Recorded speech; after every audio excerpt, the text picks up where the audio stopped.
quote one incident. So you all know Sunil Gavaskar, right? And his son Rohan Gavaskar. Rohan Gavaskar was a budding cricketer at that point of time. Sunil Gavaskar, big sportsman, very popular personality. He comes over and he's sitting on the portico, and then he comes with his son in one of the occasions. And Swami, I mean, we were, a few of us who were doing a PhD were seated there, and I observed that, when Swami had called the first set of people for interview, he had looked at Sunil Gavaskar and he had acknowledged that he was around. And somewhere I was feeling that, I think there's going to be something interesting happening. And then Swami finished the interviews and he came out very hurried that day, because there are sometimes when Swami would have thought of something and he comes out and he calls Gavaskar and he said, "Tumhare saath kaun aaya?" So Gavaskar says, "Swami, my son." Swami is like, "Haan, abhi kya kar raha hai?" So, obviously Rohan Gavaskar was aspiring to be a cricketer, so Gavaskar starts saying some Ranji Trophy and all that stuff. Swami, nahi, padhai kya kiya? So Gavaskar said, "Swami, BCom." I think he may not have cleared BCom or something, but he kind of hit BCom. Swami said, "BCom? And then he called all of us, the 4 or 5 of us who were doing PhD. And then he started introducing, tum bolo, what all did you study? Then tum bolo, what all did you study?" So all of us are like, hey, BCom, MBA, then PhD, and this and that. Then he asked some 5 people all their degrees. And then he said to Sunil Gavaskar, "See my boys, how much they're studying. You should ask him to study more about Rohan Gavaskar."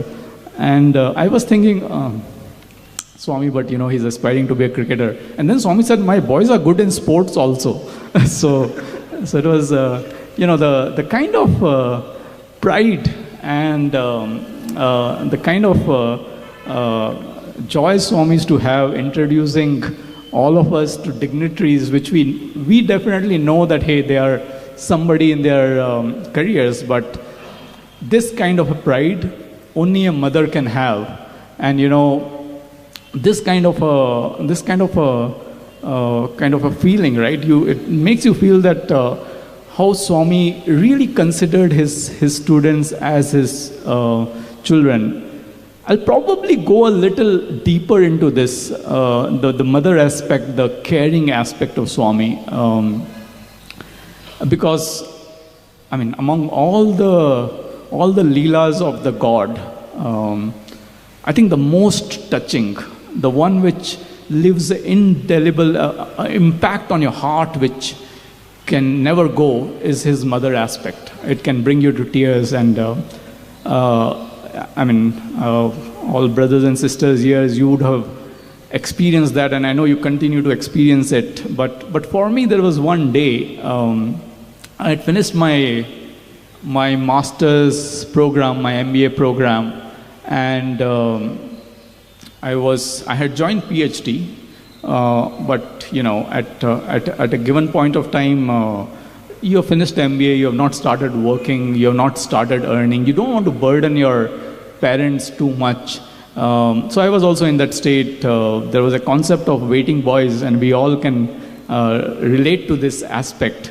In fact, just in this audience, there is an individual who can relate a lot to this. So we used to plan our expenses, that before we really get into a job or we start earning something worthy of a individual after so many degrees, we shouldn't be a burden on our parents. So we used to plan that how can we stay a day with 10 rupees or 12 rupees. And believe me, the South Indian canteen really made it happen very easily for us, because you could have, a full-fledged lunch or a dinner. And if you were smart, you could have like a terrific brunch or a mix of lunch, dinner and something, and you wouldn't spend more than 10, 15 rupees. So I was in that phase. So I decided that I'll skip breakfast and I will eat, when Swami finishes the whole morning kind of sequence, I will rush and go to the South Indian canteen, and those last few moments before the breakfast closes, I will probably eat something which is like a brunch.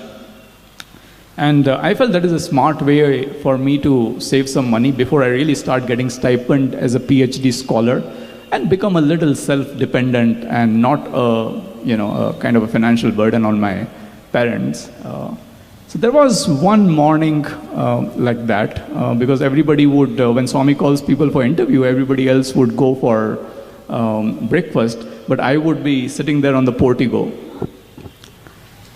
The interview, for some reason, got over very fast. It got over in 10 minutes or something, and Swami just came out unidirectionally, focusing towards me. And first I got a little scared because I thought something was going to happen. Then he came to me and he said, "Hey, Assam boy, andar aao." So I went inside. It could be some work or what. And I was like, generally we'll get called in a group, but I was right in front of Swami. And he was looking very stern. And he said, "When you don't eat food, Swami feels bad. It's only a mother who can feel your hunger and who can relate to you in this way." And he went in and he got, I don't even know, a bunch of notes, like some 500 rupees, so many notes. And he came in my hand and he said, "Don't go hungry." And it touches your heart and it means a lot, right? So that was a feeling of the mother, which was very, very powerful. I cherish it till today because I know he was the friend, the mother, and a lot more to all of us.